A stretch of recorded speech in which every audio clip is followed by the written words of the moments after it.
Hey guys, so in this video, I'd like to go over the 4 targeting groups that Amazon has provided within auto campaigns.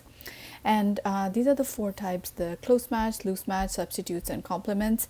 Now, I just want to explain in Amazon's own words what each of these means so that you can have a little bit more control over which ones to keep enabled, or in the case of like very high ACOS, if you want to control any of the 4 targeting groups, then you should know what you are turning off or on, or increasing or decreasing the bids on.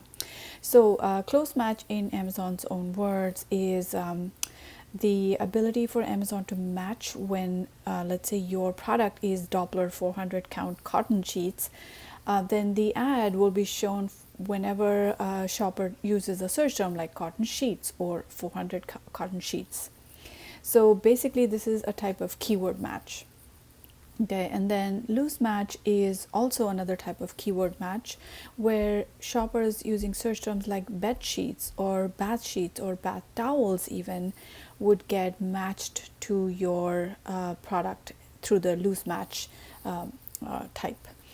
And then we have substitutes, which is actually different from the above two, because this is going to match to products.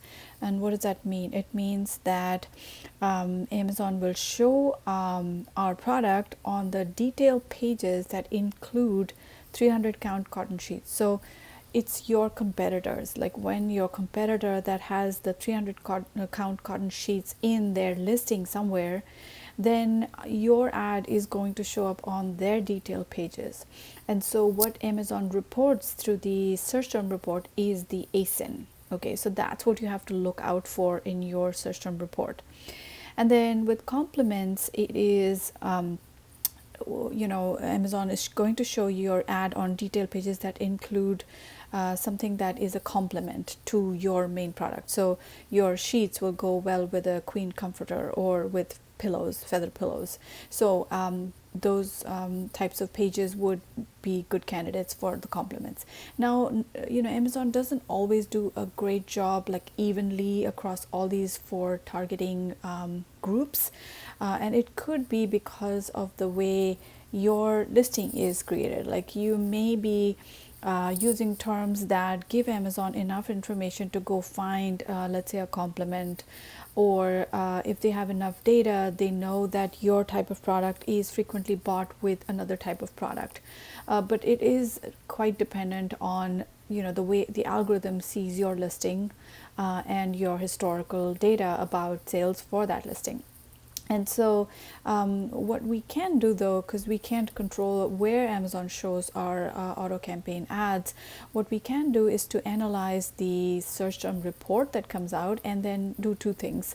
So for the keywords that Amazon reports, or in other words, the search terms that the buyers actually typed in, it reports that. So you can analyze those to see if there's any negative keywording that you need to do, if it totally misses the mark, or if you get these products, the ASIN reporting in your search term report, anything that starts with a B0 would be an ASIN. Those are candidates for actually creating maybe your own types of ads, a different type of ad, like the product targeting ad for each of these types. So you might want to specifically target complements, or specifically target substitutes. So let's look at the search term report here. So I've downloaded this search term report, and this is my my campaign. I'm just using SKU1 to represent one of the products, and as you can see, this column, the customer search term column for this auto campaign, has a mix. It has a mix of keywords and ASINs, right? So there is no clean way of like separating these 2 out, but if you had created separate auto campaigns for each of the 4 groups, then you could easily separate those out and maybe extract those product targets to create a new campaign. But now that it is in this particular case, everything is mixed together. There is no clean way of separating these out, right? So the loose match cannot be separated from the close match, and the closely matched ASINs cannot be separated from the complement type ASINs, because there is only one match type that Amazon reports, and it is the hyphen, which includes everything, like all the 4 types. So which is why we use, for our agency, we tend to have experiments running with different match types in different groups. So this really helps in separating out your data and then doing things with it. Hopefully that was helpful.